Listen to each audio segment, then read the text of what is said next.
Hi, everybody. A little audio problem there. Just a little surprise lesson. I meant to schedule a lesson for today, but I forgot. So here I am, surprise. And we are going to be looking at writing voice today, the second in our writing voice series. If you have not seen the first video, go ahead and check it out on YouTube. You can check the bottom link there for the lesson archives to find out our YouTube page.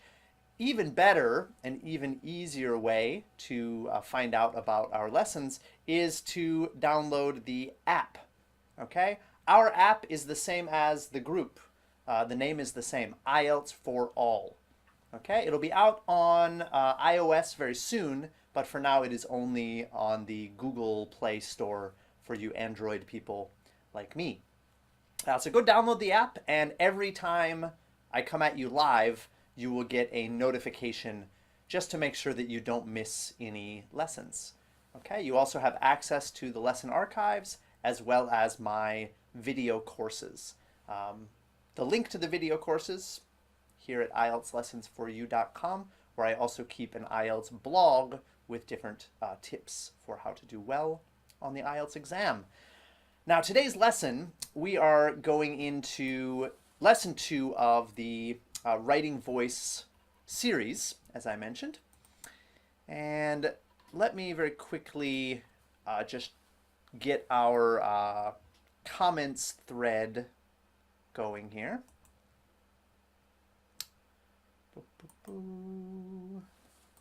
Okay.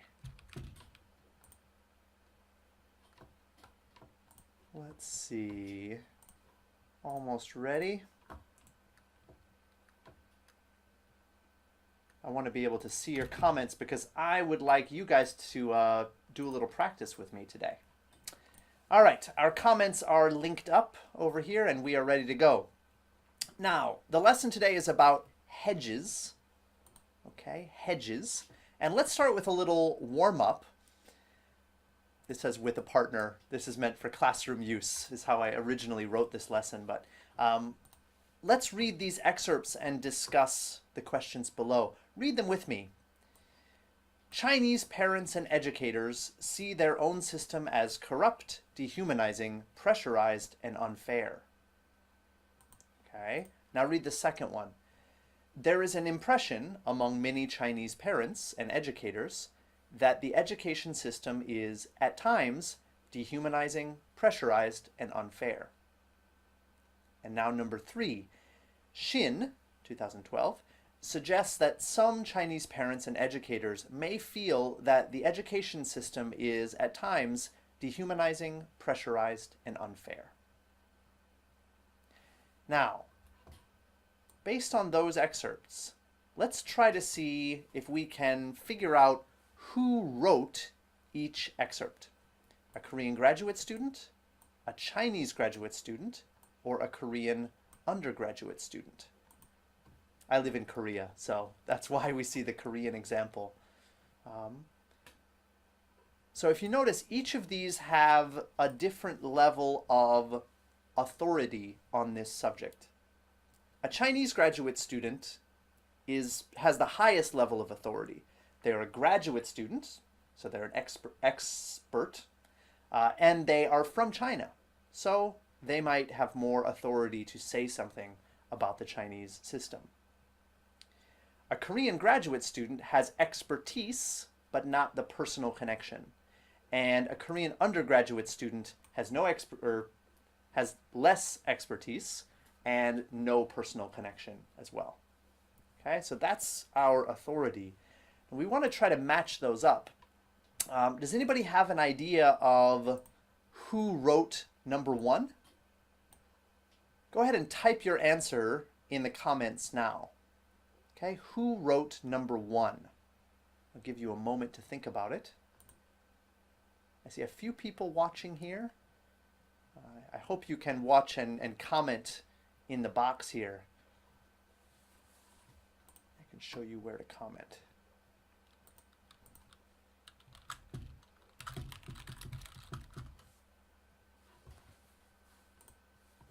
Ah, there it is. Okay. So that's where you should comment. number one? What do you think? Who wrote number one? I'm going to give you the answers, okay? Number one, the answer is A. Oh, sorry, the answer is B, a Chinese graduate student. Okay? Number one is written with the most authority. Number two, there is an impression among many Chinese parents and educators that the education system is at times dehumanizing, pressurized, and unfair. That is A, a Korean graduate student. Okay, so here we've got B, here we've got A, so number three must be C. Okay, so we're going to show how each writer, especially A and C, okay, the Korean graduate student and the Korean undergraduate student, how they are using what we call hedges to express their lower level of authority, and how the lack of hedges gives number one a lot of authority. It sounds very strong. Okay? Now you might wonder, how is this connected to the IELTS? One of the things you should try to do with your IELTS essays is express a consistent level of authority. If one sentence sounds very strong and then the next sentence sounds very weak, it's inconsistent. The tone and the voice of the essay is inconsistent. Okay? So you want a consistent voice and level of authority throughout your essay. So this is going to show you how to do it. If you didn't watch the earlier lesson last week or 2 weeks ago about boosters, I recommend checking that out as well. We're going to talk about hedges. It says one way of controlling the level of authority you convey in your writing is to use hedges. Hedges are words or expressions that soften a statement. They can make a statement sound less direct or show that a statement is debatable, okay, or not sure, right? It could be debated. Let's look at the examples again, and I'll show you the hedges. Take a look at this one. The first one. There is an impression among many Chinese parents and educators that the education system is, at times, dehumanizing, pressurized, and unfair. Okay? There is an impression among many Chinese parents and educators. 3 hedges here. We will explore those in detail in a moment.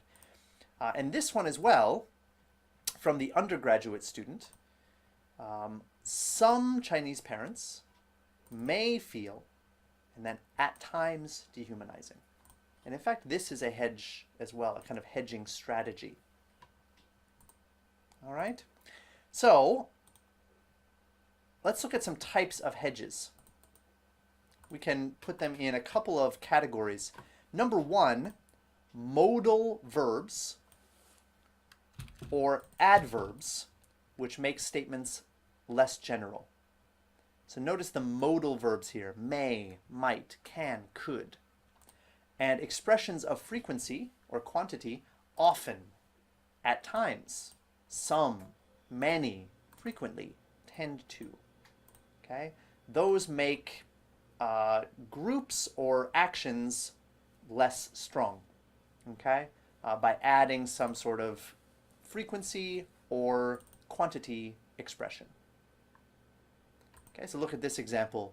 Lee's 2003 study suggests that pollution levels in San Francisco may be dropping.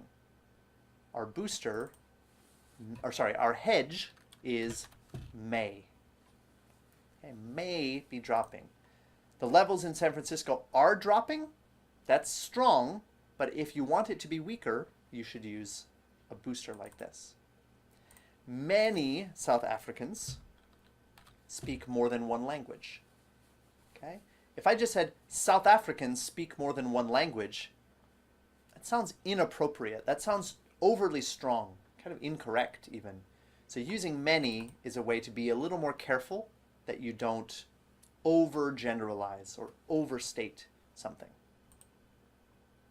Number 2, another form of hedging occurs when a writer shifts the authority of a statement, either by attributing another person or group, or by using the passive voice. So notice here, this is an example of using passive voice. It is said. It is often said that Miami is the center of Latin music in the United States. Okay? Now, if I am not an expert in Latin music history, if I only say Miami is the center of Latin music, do I have the authority to say that? It feels a little bit strange. I'm not an expert here. So, using this phrase reduces the level of authority to where it is appropriate. Okay? We need to use that in the IELTS sometimes. It's a little strange to read a statement like this that is too strong if you don't use a hedge. It sounds inappropriate. Okay? It's kind of a high-level academic writing skill. It's really impressive to an examiner if you can use it. And notice here the attribution, attributing another person. Okay? Many Koreans agree that da-da-da-da-da. So my opinion, I'm not an expert, so I'm not expressing my opinion, but many Koreans think this. Okay? I am putting the authority onto those Koreans rather than me. Okay? Because I'm just not an expert. Right? The topics in the IELTS, we are rarely experts in those topics. Okay? So it's important to use hedges to control the level of authority like this. All right, let me check for some. Ooh, hey guys. See a few people watching. Welcome everybody. I just want to take a quick moment just to thank you for coming and supporting these lessons.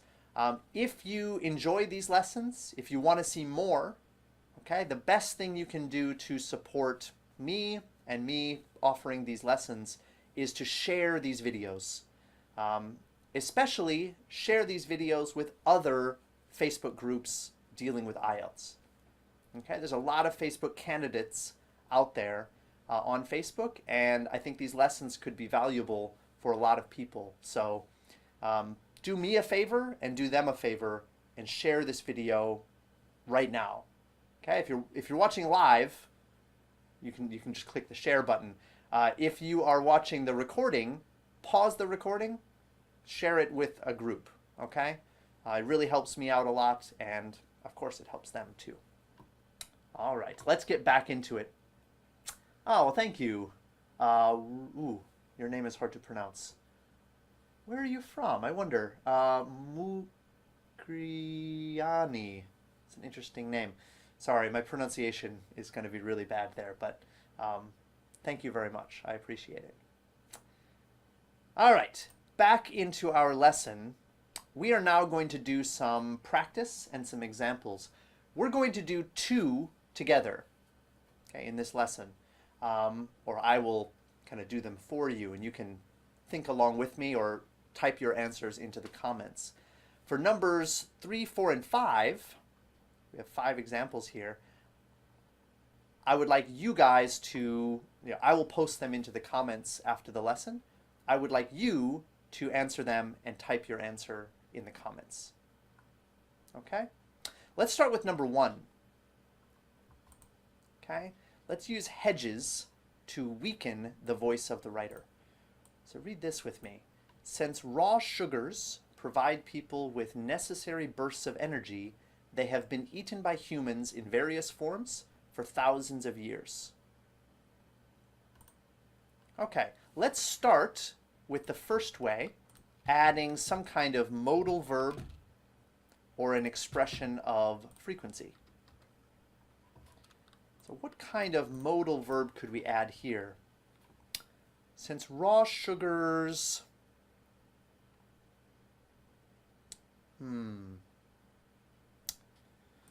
Do we need to add could here or can? Let's add can. Can provide people with necessary bursts of energy. They have been eaten by many humans?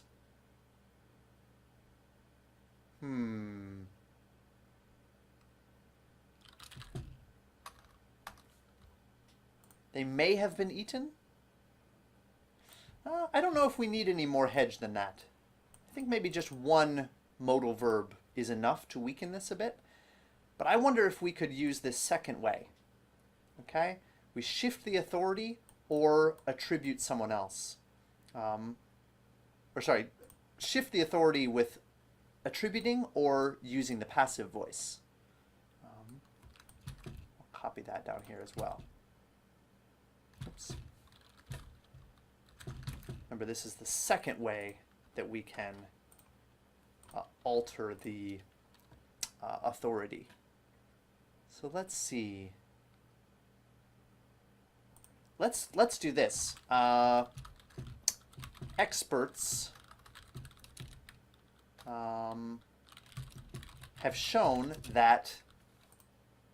There we go. Experts have shown that they have been eaten by humans in various forms for thousands of years.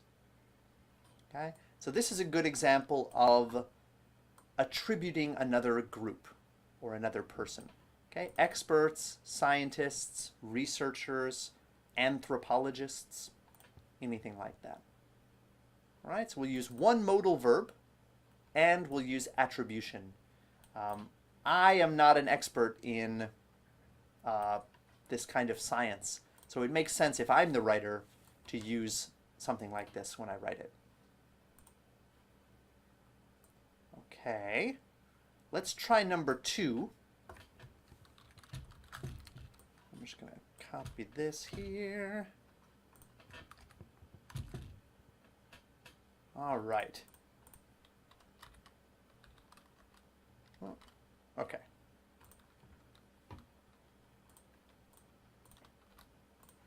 So, that's weird.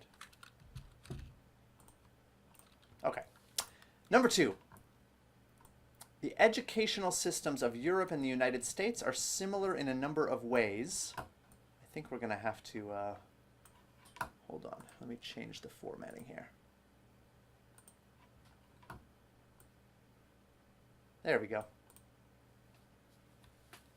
The educational systems of Europe and the United States are similar in a number of ways. To begin with, elementary school classes look the same everywhere. There are about 20 to 22 pupils per class, and the classes are co-educational. Also, there is one teacher for all subjects for each grade, and the majority of elementary school teachers are women. All right. Interesting. I'm going to wait on this one. I'm going to wait 3 minutes and give you guys a chance to answer. Okay, I'm going to think about my own way to reduce the authority, but I'll give you guys a chance. So just type your answers in the comments.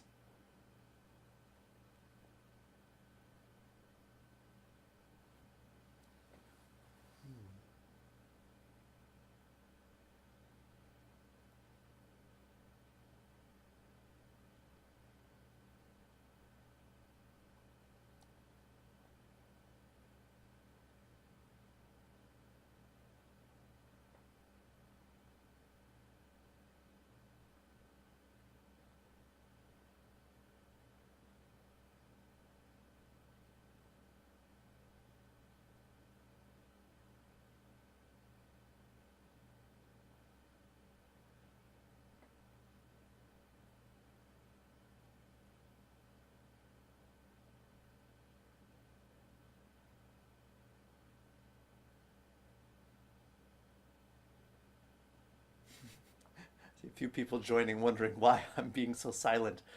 You've got a couple more minutes. I'm going to give you 90 more seconds just to write your own answers, and then I will share my own opinion about number 2.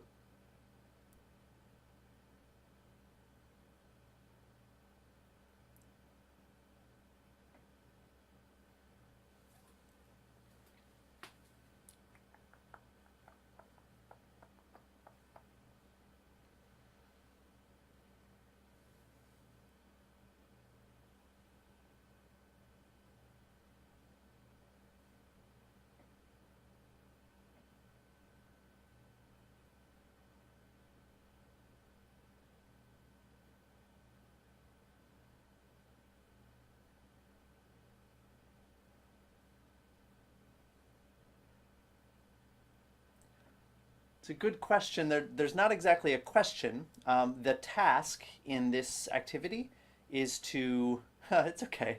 Yeah. The task in this activity is to use these, what we call hedges, these modal verbs or expressions of frequency or quantity, or attributing another person or using the passive voice to try to make this statement a little bit weaker in terms of authority. Okay? So if you are not an expert in this field, okay, how do you write this in an appropriate way so that you don't sound kind of overly strong? Okay? In the IELTS, we're often writing about topics that we are not really experts in. So one of the kind of more advanced skills is to limit your authority as a writer so that it sounds appropriate. Okay? Or at least keep it consistent. Keep your level of authority, keep your writing voice consistent. That's a difficult skill, but using boosters from 2 weeks ago, our lesson on boosters, which makes your authority higher, and then using hedges, which we're learning about now, to make your authority lower, we can adjust the authority that we show as a writer. Okay? And that's kind of a higher level skill for the IELTS, but if you're going for a 7.5 or maybe an 8 or even a 7, it's really impressive to examiners when you can show that awareness of writing voice. So let's take a look. I'm going to go ahead and show you my own ideas here. And as I said, you guys will have a chance to do numbers 3, 4, and 5 on your own. Okay? So number 2, let's see. The education systems of Europe and the United States are similar in a number of ways.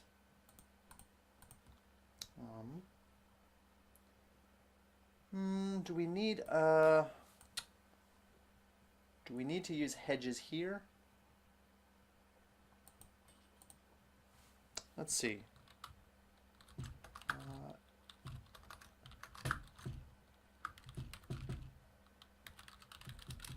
According to,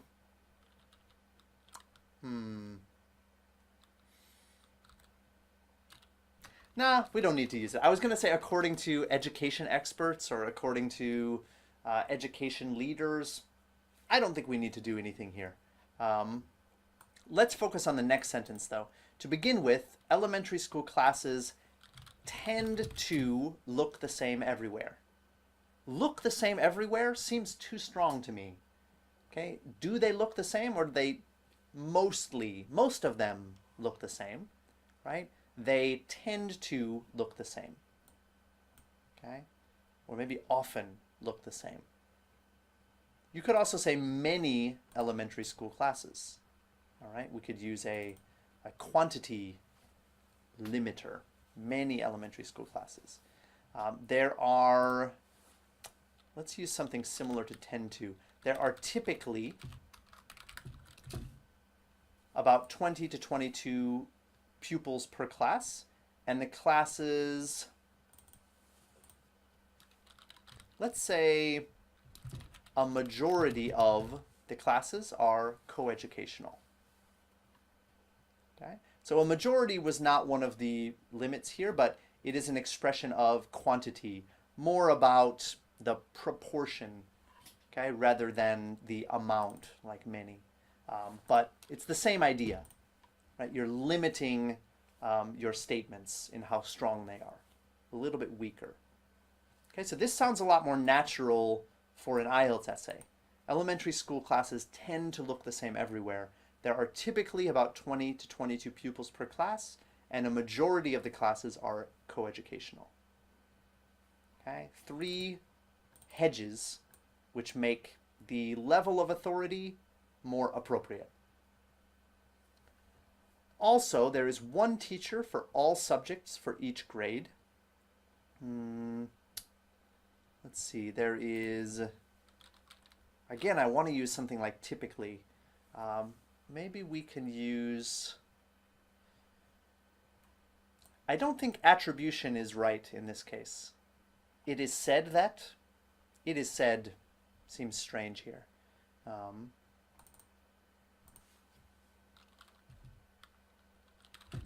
Let's use normally. Normally, one teacher for all subjects for each grade, except in Scandinavia.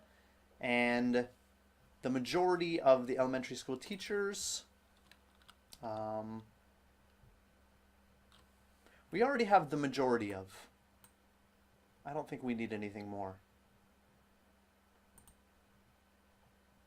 Maybe we could say something like research indicates that the majority of elementary school teachers are women. Okay, that is not a fact that I have studied, but I read other research which said that. Right? And since that is actually a statistic, it makes sense that we use research. None of this is really a statistic. So I think attribution didn't really make sense. But in this case, this statistic, we could use research. Remember, attribution is kind of like shifting the authority. I don't have any authority for this statement, but this research has a lot of authority. These guys have expertise. So I shift it over by using this phrase to attribute authority to someone else. Okay? Well, I hope that makes sense. So in number 1, we used one case of attribution and one modal verb, okay, as hedges.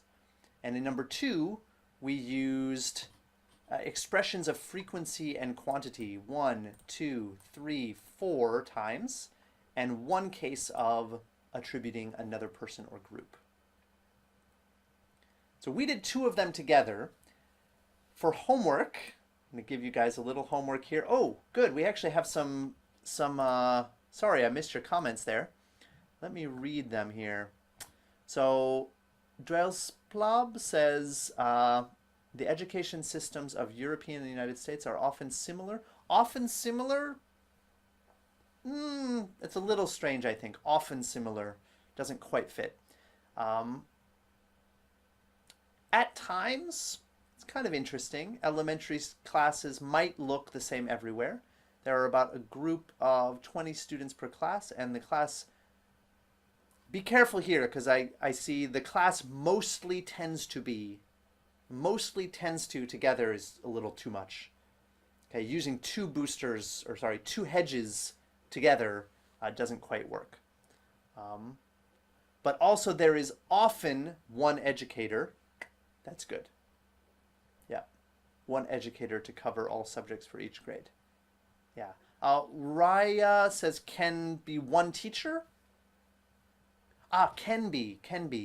Let me check that here.